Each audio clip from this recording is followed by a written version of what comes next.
إنا على العهد يا نصر الله.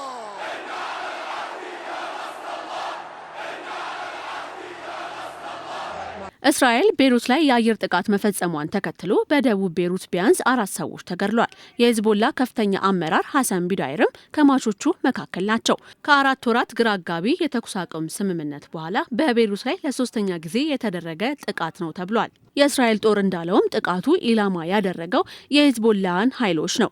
የሊባኖስ ጤና ሚኒስቴር እንደተናገሩትም በጥቃቱ ሰዎች ከመገደላቸውን ባሻገር ሌሎች 7 ሰዎች ደግሞ ቆስለዋል። እስራኤል የወሰደችው የማጥቃት እርምጃ የመካከለኛው ምስራቅ ውጥረትን ወደ ሌላ ምዕራፍ የሚወስድ ያደርገዋል። በሽብርተኛው ሂዝቦላ ላይም የሚሰነዘረው ጥቃት እንደሚቀጥልም ዓለም ተወቅልኝ ብላለች እስራኤል። የሊባኖስ ጠቅላይ ሚኒስትር ናዋፍ ሳላም ጥቃቱ የተኩስ ማቆም ግልጽ ጥሰት መሆኑንም ገልጸዋል። የሊባኖሱ ፕሬዝዳንት ጆሴፍ አውን ጥቃቱንም አውግዘዋል። እስራኤል በሊባኖስ ላይ እየወሰደች ያለችው ጠንካራ እርምጃ በዓለም ዙሪያ የሚገኙ የሊባኖስ ወዳጆች እንዲያወግዙም ጠይቀዋል። ከተገደሉት 4 ሰዎች አንዱ የሂዝቦላ ባለስልጣን መሆኑም ገልፍ ኒውስ ከመዘገቡን ባሻገር ሁኔታው ውጥረቱን የሚያባብስ እንጂ የሚያረግብ አይደለም ተብሏል። የሊባኖስ መሪዎች ጥቃቱን ያወገዙ ሲሆን ጥቃቱ ያለምንም ማስጠንቀቂያ መፈጸሙን ዓለም ተወቅልን ብለዋል።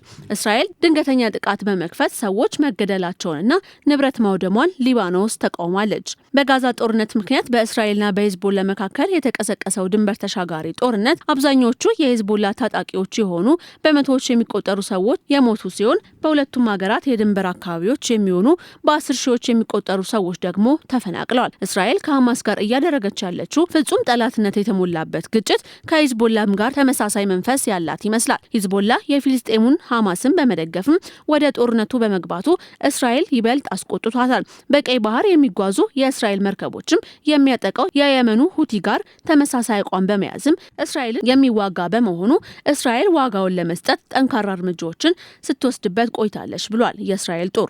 የእስራኤል ጠቅላይ ሚኒስትር ቤንያሚን ኔታንያሁ ቡድኑ የለየለት ሽብርተኛ አድርገው የሚያዩት በመሆኑ የእስራኤል ብሔራዊ ጥቅም ለማስከበር እንዲጠፉ የሚዘረዝሯቸው ቡድኖች አንዱ አድርገውም ፈርጀውታል። የሂዝቦላ ምክትል ኃላፊ መገደሉን የገለጸው የዜና ምንጩ ሂዝቦላ ግን ባለስልጣኑ መገደላቸውን በይፋ አልገለጸም። የእስራኤል ጦር ደግሞ የባድሪን መገደል በጸጥታ መስሪያ ቤቱ በኩል ገልጿል።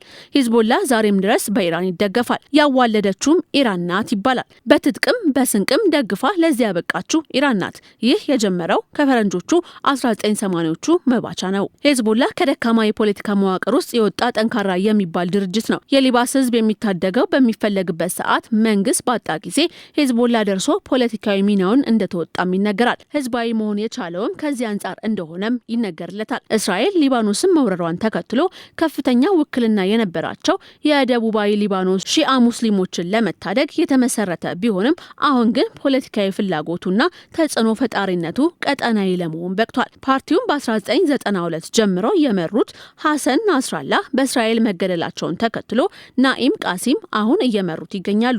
በደጋፊዎቻቸው ዘንድም ተደማጭነታቸው ከፍ ያለ የነበሩት ናስራላህ ፖለቲካ መንፈሳቸው ግን ዛሬም አቅም ይሆነናል ይላሉ የሂዝቦላ ደጋፊዎች። ሂዝቦላ ርዕዮተ ዓለማዊ እሳቤው ከምስረታው ዘመን ምራቅ ይላል። በሊባኖስ የሺአ ኢስላም ማንሰራራትን ተከትሎ ወደ 60ዎቹ ዘመን ይሳባል። ሂዝቦላ በመካከለኛው ምስራቅ የተከሰተውን የእስራኤልና የሐማስ ጦርነት ተከትሎ ወደ ግጭት መግባቱን ይናገራል። ይህ ሁሉ ውጥረት ባለበት ሰዓትም እስራኤል ቤሩትን መምታቷ ጦርነቱን ያሰፋዋልም ተብሏል።